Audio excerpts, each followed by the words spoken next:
کجایی مادری جانم کجایی کجایی بختی خندانم کجایی کجایی مادری جانم کجایی کجایی بختی خندانم کجایی پدر رفت تو سرام بانم تو بودی پدر رفت تو سرام بانم تو بودی نگهبانم سرابانم کجایی نگهبانم سرابانم کجایی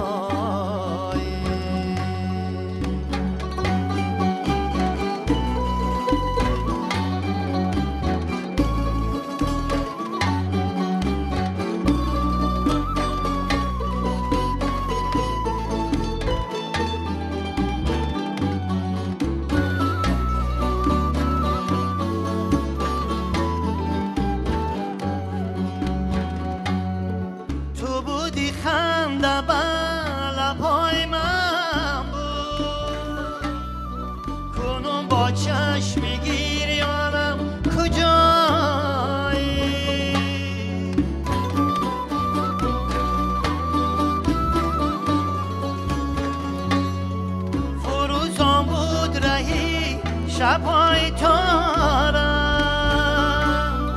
توی شمی شبیستانم کجایی فروزان بود رهی شبای تارم کنون با چشم گریانم کجایی کجایی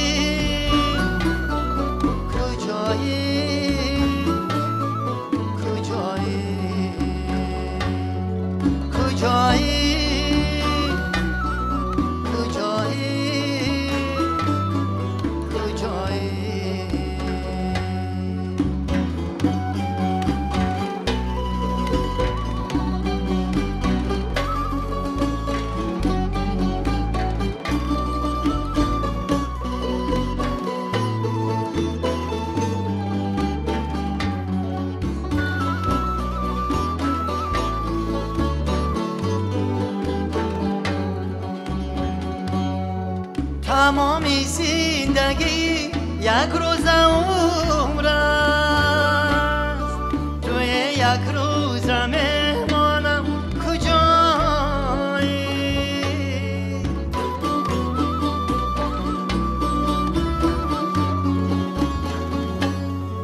هزاران راه غمی به مادری کوش یکی از آن هزارانم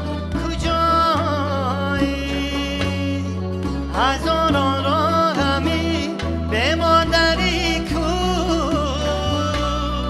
یکی از آن هزارانم کجایی کجایی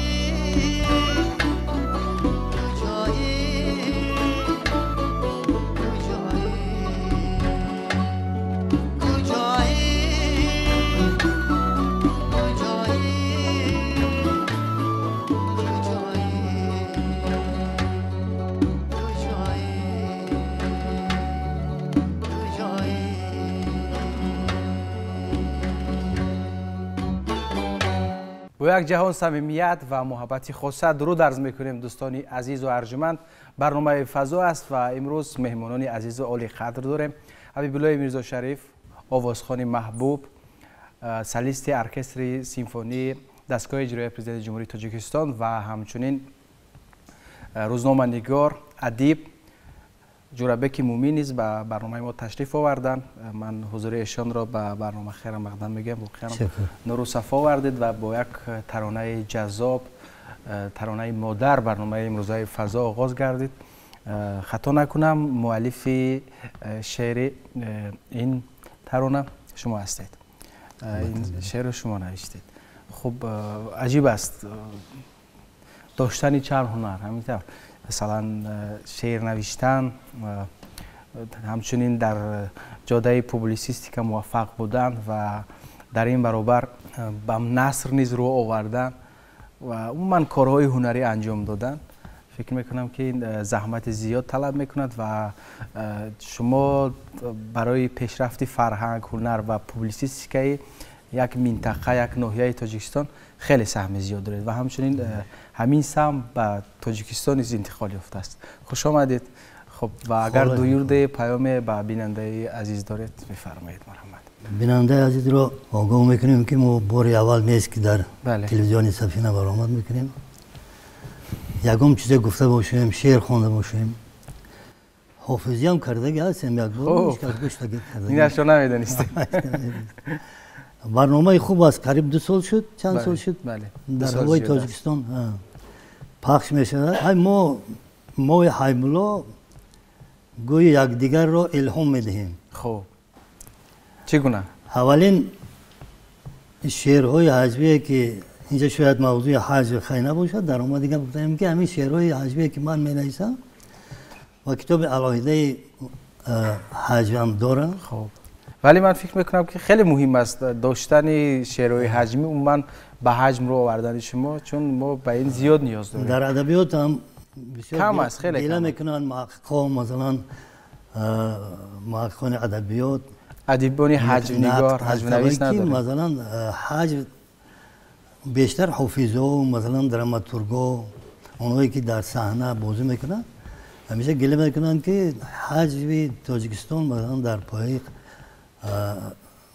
پس قرار دارد و حجم‌نگارا بسیار کمن. از جمله که ما حجم‌نگاری که به درجه طلبات صحنه باشد شاید نیست، لیکن ما را حجم‌نویس کرد. خب حجم‌نویسی ما با طفیل حیبلای میرزا شریف یکی است که در فیض آباد همون تئاتر استودیوی شهرآشوب تأسیس دادن.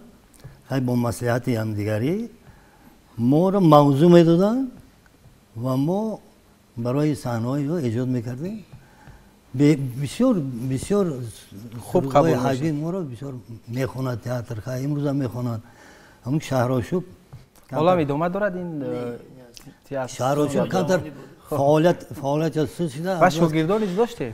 از بس که حیب‌الله بیشتر با آوازخوانی جدی با صنعت جدی و سر کار گرفته است، بعد شاگرداش به این دیگه صحنه آرایی نمیکنن. شما ختم کرده دانشکده دولتی فرهنگ و صنعتی به نام میرزا ترسن‌زاده هستید در شعبه آوازخوانی؟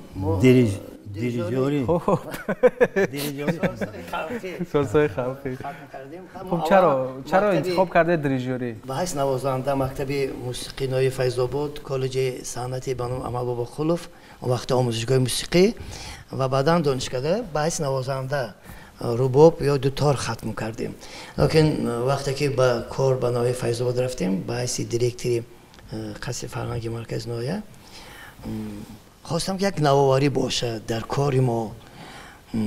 بعد همین یک ایده پیدا شد که ما یک تئاتر استودیو خود را در نزد همین قصر فرهنگ بله تأسیس بدیم و خواستم که از دیگران فرق کرده استاد تئاتر استودیو ما با چی فرق کند.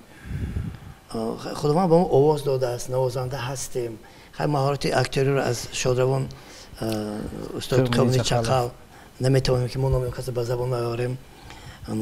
بسیار خدمت‌های بزرگ کردم برای که ما در صحنه راهگردی رو آموزیم، حرف زنیم، سخن گوییم. کمک می‌کردن به البته من وقتی که با حیث مدیر شعبه فرهنگ کار می‌کردم اون کسی ما با کار تامین کرده بودیم. روز دوشنبه شنبه حتما به فیض آباد می‌رفتن. اون روز تئاتر بود در قصر فرهنگ. اون روز ما فقط به تئاتر بخشیده بودیم و میشد که من صحنه رو می‌نوشتم و آهنگ رو هم می‌بستم. بعد به استاد مراجعه می‌کردم. استاد در همین موضوع در همین وست با ما سرودی حج نویسیم. استاد اول پفشانی کردن این من حج نویس نیستم، من نمیتونم اودش نمیبرم. بعد وقتی ببینیم که یک تا دو تا پیدا شد بعد دیگر از نوشتن سروده جدی دست کشید فقط سروده حج می‌نویسید. عجیب است و واقعا انسان در وجود خود استعدادهای ناکشوده دارد. اگر کمی تلاش کمی زحمت کند خیلی اون استعدادها باز می‌شود.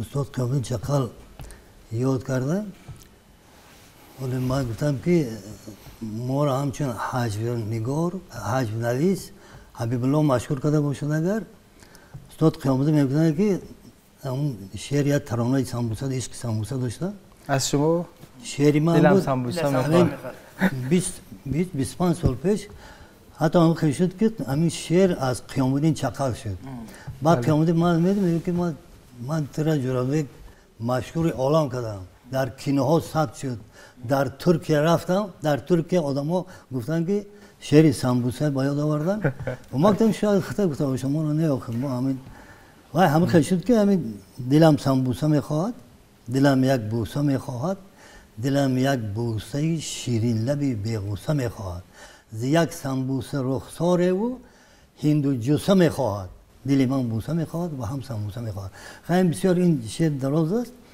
قیامالدین در همون یک متقرنه گفتنی با یک فیلمی وایم دارم بله بله در همین هم همچه شاعر است و یک شعردوز دیگر عبیدالله دولتوف همونجا هم همین شعر میخوند دلم سمبوسه میخواد بعد یک نظیره هم کردگی بود در شعر ما دلم آلوچه میخواهد زنی از کوچه میخواهد از او یک موچه میخواهد در همون حالا به شعر ما بعد قیامالدین هم شعر ما را با قول خودش ما را با واسطه همین شعر مشهور کرد بله خسته نباشید و باز چی دستاویز آورده چی ترانه دیگر پیشنهاد میکنید استاد بغیر از آن که سرود حج می نویسن در وصف تاجیکستان زیاد نوشته در وصف وطن بسیار من زیاد از 4-5 سرودی که در وصف تاجیکستان و وطن نوشتن آهنگ بستم پیشکش کردم یک از آنها رو گلچهره بانو سلیسک ارکستر سیمفونی با بسیار دستای بلند اجرا میکند لیکن حاضر استاد در بغیر از آن که در موضوع تاجیکستان زیاد می نویسد فیض‌آباد را نیز از مد نظر دور نساخته است زادگاه است بله زادگاه یک کنج تاجیکستان عزیز بله یک دیاری زیبا و توانست است که در همین شهر تمام بایگری تمام آب و هوا و باد و اون چیزی که حتی تاریخ رو هم در همین شعر استاد گنجانده است در سطح خیلی هم بلند. خب اما میشنویم همین رو آهنگ بستم و پیشکش خب حتما بفرمایید. استادم اولی مرتبه این سرود میشنود. میتونم آهنگ خوب برای همه ما یک تحفه غیر انتظار میشه.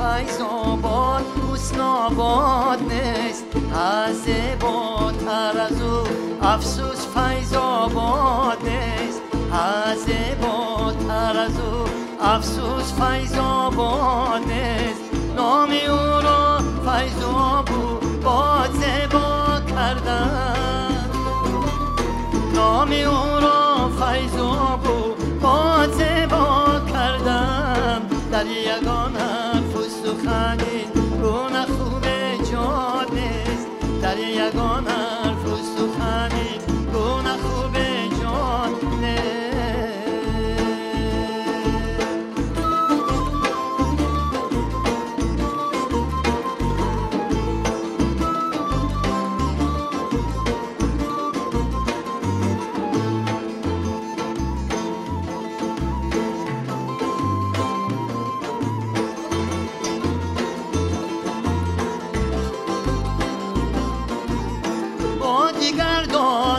اگرچی چپ گرداند کند باغی گل به بادی فیض‌آباد ما آباد نیست باغی گل به بادی فیض‌آباد ما آباد نیست در هوایش بوی مشک و عنبر و ملکی خودم نه غلط کردم خودنی قدر مشک آباد نیست نه غلط کردم قدر مشکابان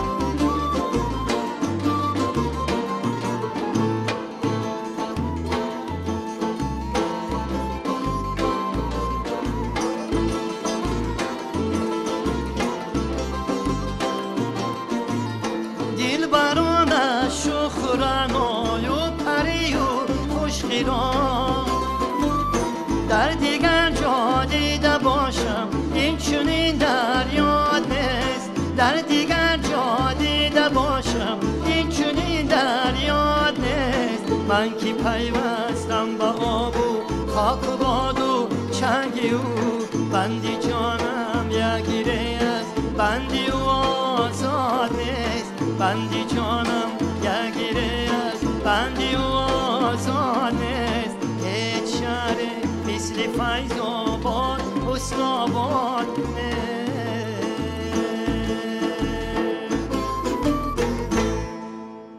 خسته نباشید. تشکر زیاد. بیاید دوستان از شعرهای لیریکیتون حرف میزنیم که شما در برابری که گفتیم شعرهای هجوی می نویسید و ناخودآگاه به این ژانر رو آوردید ولی شعرهای لیریکی در وصف تاجیکستان وصف مدرن است شعرهای زیاد دارید که خب اونها نیست. ولی حبیب الله جان گفتن بعد شعرهای هجوی بود قسمت ایجادیات ما با موضوع وطن موضوع مادر بخشیده شده است ولی همه هیچ شهری مثل فیض آباد و حسن آباد نیست هست زیباتر از او افسوس فیض آباد نیست همینجا هم کمتر حج رو وارد کردید همینم حج رو وارد کردیم لیکن همین همیشه مثلا شاعرای بزرگ وطنشون وصف میکردن ما هم گفتیم که کم نام فیض آباد در همین شعر ما ثبت شد و اینجا من خرسندی از آن اظهار میکنم که حبیب الله من گمان نداشتم که همین شعر در همین خیلی آهنگ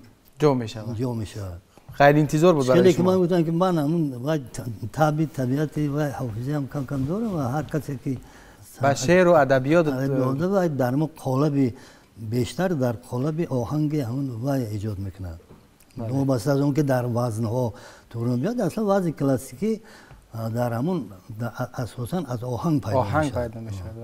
ما یک شعر از دایره فیض آباد بیرون برویم به وطن عزیز به تاجیکستان رو آوریم وطنم جان و تنم شعر دارم یکی در هستی زیبایی تو جانم وطنم من ز زیبایی تو لذت ارمان شکنم همه جا نام تو شیرینی گفتار من است شیره به شیره تو نیست در این گپ زدنم تو مرا زور و توان هستی و جان هستی و جان به تو به جان و تنم ای وطنم جان و تنم گر وطن نیست مرا لذت جان زندگی تیره و تار است و خنک انجمنم میوه باغ دیگر را نچشم گر شهد است در هوای چمن باغ تو جولان بزنم بهر هر ذره خاک تو اگر جان ندهم بهر هر ذره خاک تو اگر جان ندهم زهر و زرداب شوم خون جگر در دهنم تاجیکستان وطن مادر و اجداد منی به تو در روی زمین به کفنم آنچنان مهر تو در سینه گلافشان شده است آنچنان مهر تو در سینه گلافشان شده است که از این مهر دیگر دل نکنم همه این حرف اگر شخصی وطن دوست نگفت صدقه این وطنم من نمانم سلامت باشید خسته نباشید خیلی شعر زیبا است این شعرها در مطبوعات هم خیلی چاپ شدگی هستن مجموعه شعر در مجموعه شعرها در چاپ شدگی هستن یک عطربار با نام عطرباران یک مجموعه دارم خیلی 16 جز چاپی هست 16 نیم جز چاپی در همونجا این شعر هم هست ولی من حبیب الله جان درباره یک شعر مادر خواندم در آغاز برنامه بسیار با سوز و گداز این شعر دراز است خیلی برای حافظ همونقدر معقول بوده است همونقدر خواندن من یک شعر دیگر میخوانم خیلی با امکانیت این شعر به حد به خودم معقول است و بسیار در نظر خودم بسیار جگری است خوب همون شعر جگریتون رو سال همه اصلا شعرهایی که با مادر بخشیده میشد شعرهای جگری و علمی است شعرهای جگری میبرن بله بمیرم مادر جانم در آن چشمان حیرانت در آن روی زرندود و در آن موی گلفشانت در آن دستان لرزان و در آن لطف پر احسانت، در آن لحن سخندان و در آن حرف پر از جانت. تو ما را از محبت درس عبرت داده مادر، ز مکتب خانه مهرت صداقت داده مادر، درون سینه پاکت امارت داده مادر، دعای جاودانی سلامت داده مادر. زمین از همت تو التفات مادر دارد، سما از شفقت تو قدرت نورآفری دارد. همه پند تو عالم را سری و داوری دارد، به حرف مادری تو خدا هم باوری دارد. کف دست دعایت صفحه آیات قرآن است، کف دست دعایت صفحه آیات قرآن است. ز سر تا ناخن پای تو ایمان است، ایمان است. مرا همچون خدا اندر پناه خود نگهبان است. کسی که قدر مادر نداند نامسلمان است. آفرین، خسته نباشید. خیلی خیلی شعر زیبا است در وصف مادران و مادر رو باید همین گونه وصف کرد. چون در باره مادر اکنون شاعری که درباره مادر، درباره وطن شعر نمیگوید و شاعر نیست. عموما همه شاعران از همین چیز سر میکنند. سرچشمه الهام باید همین باشد. از همین مادر و این و مادر سرچشمه همه الهام میشد که من بعد انکشاف می‌یابد و بالا و بالا و مشعله تبدیل می‌یابد. تشکر زیاد. و باز چی ترانه آوردید که پیشنهاد میکنید؟ فرقت جان درباره مادر سخن رفت. استاد یک برای خواهرم شعر دارد. خب عجیب. وقتی مجموعه اشعارش اولین شد دست من دفتید، از 8 مصرع عبارت بود. وقتی من آهنگ بستم، بعد استاد خواهش کردم استاد کیروی آهنگ بستم نشد، یک 4 مصرع دیگر خوش کرد همینجا که همین اقلا یک سرودی پورا شود آخر. بعد استاد نوشتن با واسطه تلفن دفعتاً نوشتن خیلی پیشنهاد کردن. من همین در کجای سرایدم یک اپا دارم 3 خواهر. بعد اپام کمتر خفه شده است که فقط برای خواهرش هم مرا در نظر نگرفت. با من فهمیدم که اپا نمیگنجه در شعر، همین اپام با ادبی خواهرم هست، همه در داخل دارد همین سرود. و همین سرود وقتی استادم گوش کردم بسیار پسندشون افتید. میخوام که همین سروده که استاد بسیار پسندیده است همین پیشکش تماشا می‌گردم.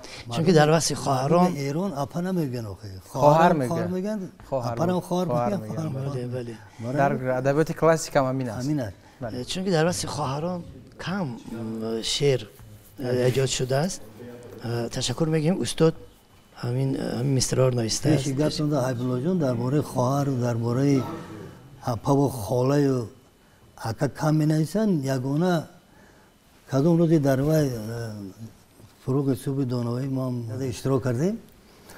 عسکر حکیم همه خیلی گفت زد. بعد ما گفتم که استاد درباره خش و تبار فقط محیدین فرهاد بسیار میگفت. شاعر محیدین فرهاد که بر وقت گذاشتن با من تصدیق کرده بودن در حقیقت هم خیلی. لیکن درباره اکا و خواهر و اپا و دادر کم میگن. خیلی سرود نباتی برای خواهرم. خب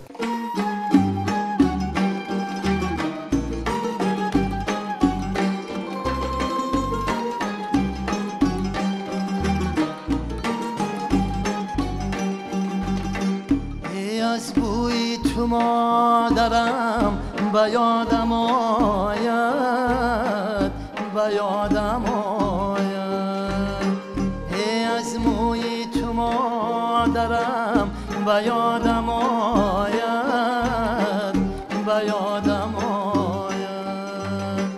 ای از موی تو مادرم به یادم آید، به یادم آید.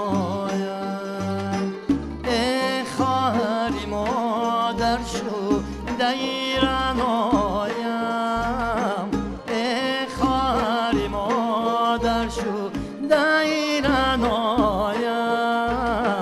ای از روی تو مادرم به یادم آید، به یادم آید.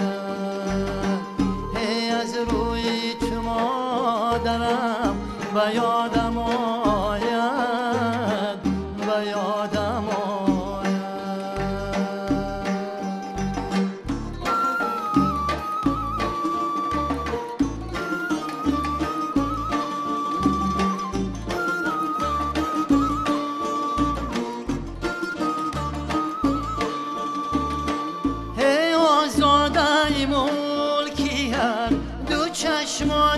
منی از بنده و رخشنده و تابانی منی از بنده و رخشنده و تابانی منی ای خواهری جان بس که نگهبانی منی نگهبانی منی ای خواهری جان بس که نگهبانی منی نگهبانی منی ای یک دست گلی شکوه ای جانی منی ای جانانی منی ای یک دست گلی شکوه ای جانی منی ای جانانی منی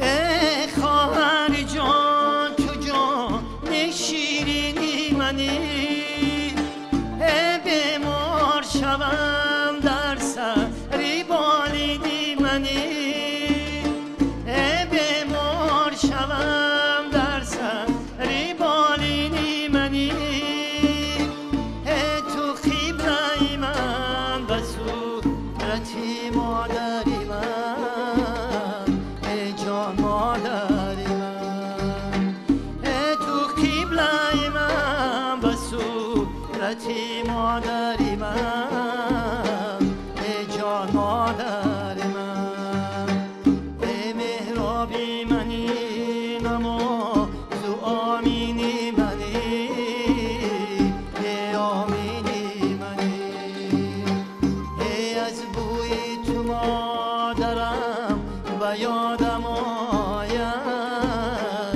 و یادم آید و یادم آید و یادم آید و یادم آید و یادم آید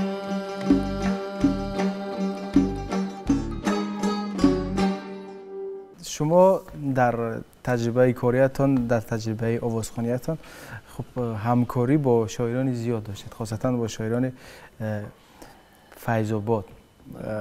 حتی افتخار همکاری با استاد بازار صابر رو نیز داشتید و خیلی این یک فکر میکنم برای شما خیلی یک افتخار و همچنین یک امکانیت خوب است، چون شاعر در نظرتان است هر وقتی که کدام مصرع پسندتان آمد یا که در آهنگ جور نشد و یا اینکه یک مصرع کم آمد به شاعر زنگ میزنید که مثلا اضافه کن.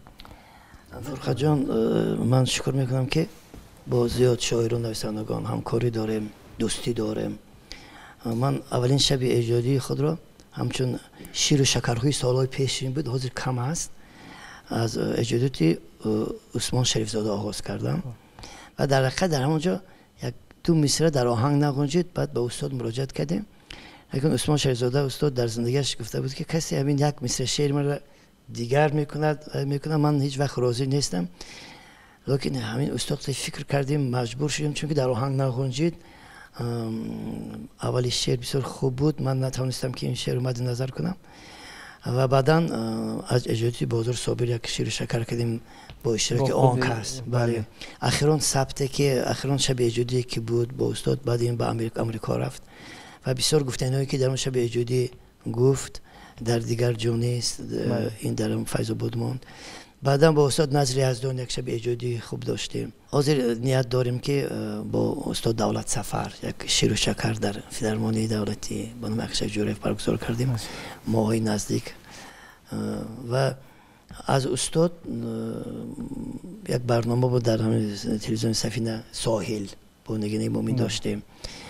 در فیض آباد با شیر و شکر شب ایجادی اون کسا داشتیم. خلاص که وقتی من شعری که میبینم بسیار با آهنگ نزدیک است، به دل من نزدیک میشه، من حتما با شعر آهنگ میبندم پیشکش تماشاگر میکنم. و شما یک دریای ایجاد آهنگ هستی، خیلی زیاد است. تو هست زیادتر است. خیلی تو میتوانم این شاید شاگردانه است. من از استاد سید بیالوف می‌دونم هستم که من سرودای استاد سید بیالوف سرایده بعداً توانستم که آهنگ ایجاد کنم. من اولا نمیتونستم آهنگ بسته، منتظر بودم که یک کس برای من آهنگ پیشنهاد کند. و بعداً شیشته این مهنت زیاد طلب میکند، البته مشقت دارد لکن بی‌منت است. در کجا خواهم آهنگ خودم میسارم.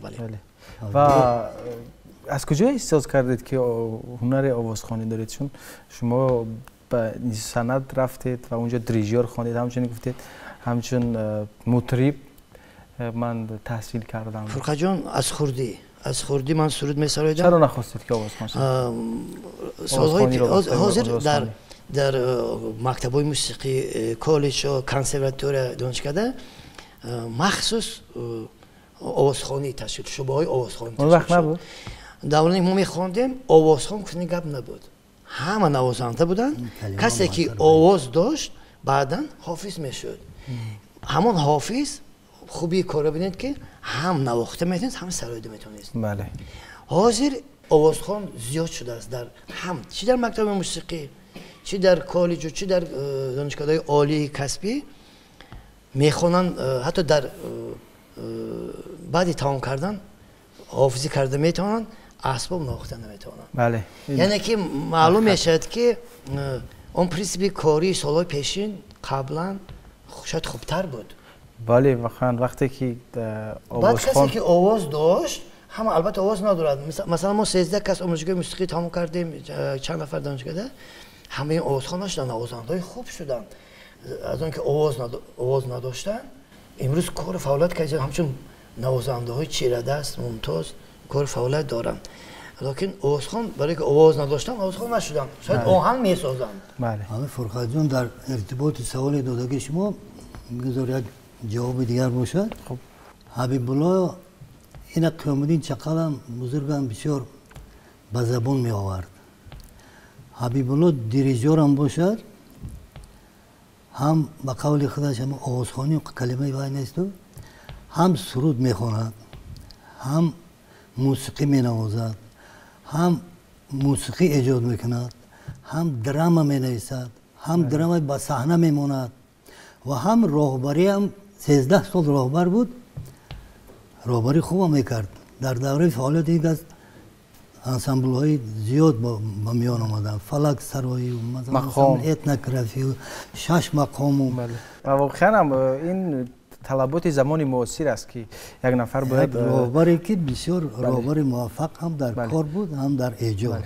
و ببینید هم یک اندیشه است در میان مردم که انسان باید در یک کس موفق باشد، یک کار انجام دهد، ولی ما وقتی مشاهده میکنیم میبینیم در زمان معاصر انسان ها باید هرچی بیشتر کسب داشته باشند، هرچی بیشتر مثلا شغل های گوناگون رو از خود کنند. یک کس 40 هنر کم. بله واقعا همین همون است. فرقه جان استاد خیمون چخل میگفت که به یک مرد 40 هنر کم، این در دوره پیش بود.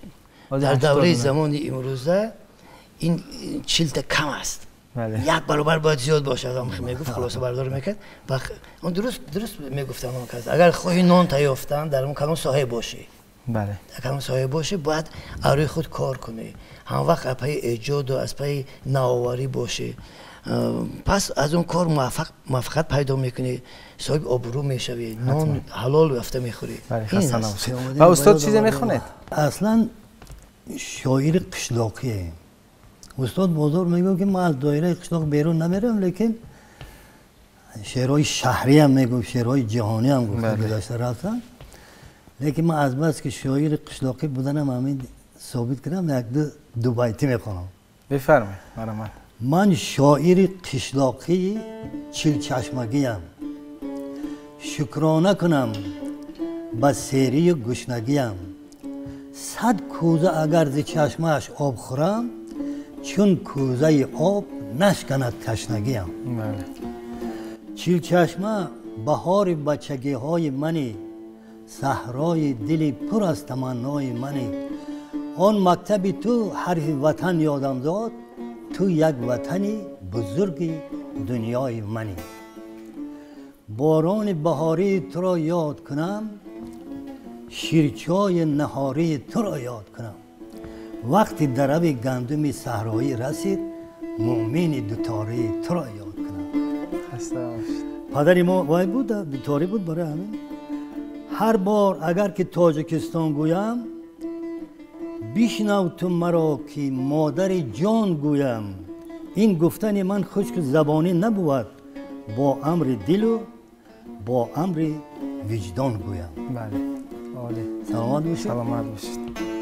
و یک نویسنده من چند روز پیش شاید در شبکه اجتماعی خواندم، خب از کودکیش نقل میکند، میگه دهه ما در یک جای بود که در روبروی خانه ما یک کوه بزرگ بود و اون کوه خشک بدون درخت و سیاه بود.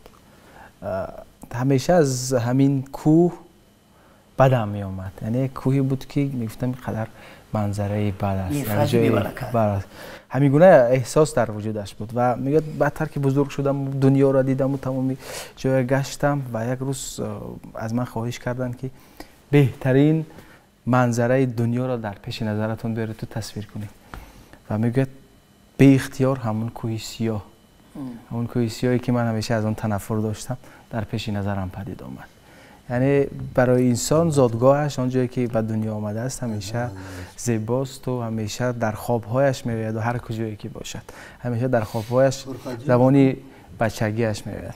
اما این شاعری که مشاهده نمیکنه، مثلا در ادبیات استاد بازار همچون شاعری مشاهده کار وصف میکنند و ادبیات فارسی ایران و افغانستان هم اعتراف کردگی است که تصویرگراست. بله. همین چند روبایی که میخوندم مثلا مومن دوتاره تو را یاد کنم، بعد وقتی درو حشری درو گندم درایی میشد، حشر بود مثلا مردم میبرامدن، پدری ما درو نمیکرد و دوتا رو میگرفت و حافظی میکرد برای دروگرا. برای همین چیز همینجا پیدا شده. خیلی خسته نباشید و از حضور شما در برنامه امروزه فضا لذت بردم. یک صحبتی عجیب و شیرین داشتیم و ترانه های دلنشینی است پیشنهادی بیننده عزیز تلویزیونی سفینه گشت و در انتها باز چه ترانه پیشنهاد میکنیم؟ شعری که با لاله تر بخشش شده است، همون پیشکشی تماشاگران میگردیم. خسته نباشید. و دوستان عزیز همینجا به انتهای برنامه امروزه فضا رسیدیم. یادآور میشم که مهمانان برنامه ما بودند ادیب روزنامه‌نگار جورابک مومین و همچنین آوازخوان محبوب حبیب الله میرزا شریف و در انتها باز هم یک ترانه جذاب پیشنهادی ما به شما میگردد. روزگارتان خوش و بیغم باد. خیر.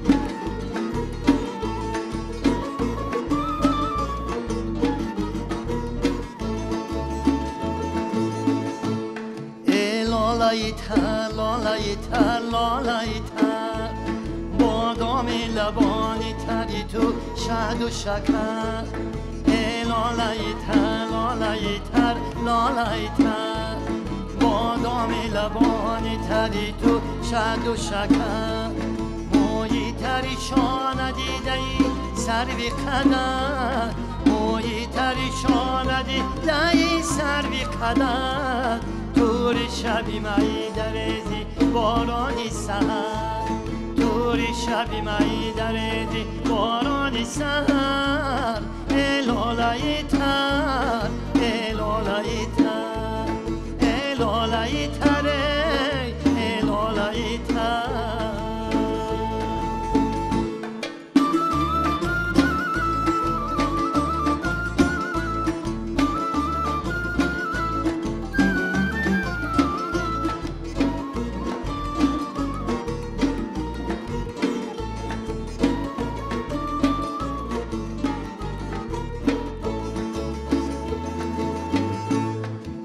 قدینی حالی تو شکسته نرسد، چشمی غرضه برای قصد نرسد،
شب تمامی عالم بگریفت یک شام مرا ماهی دوام روی تو بست مهتاب شب تمامی عالم بگریفته یک شام مرا ماهی دوام روی تو بسته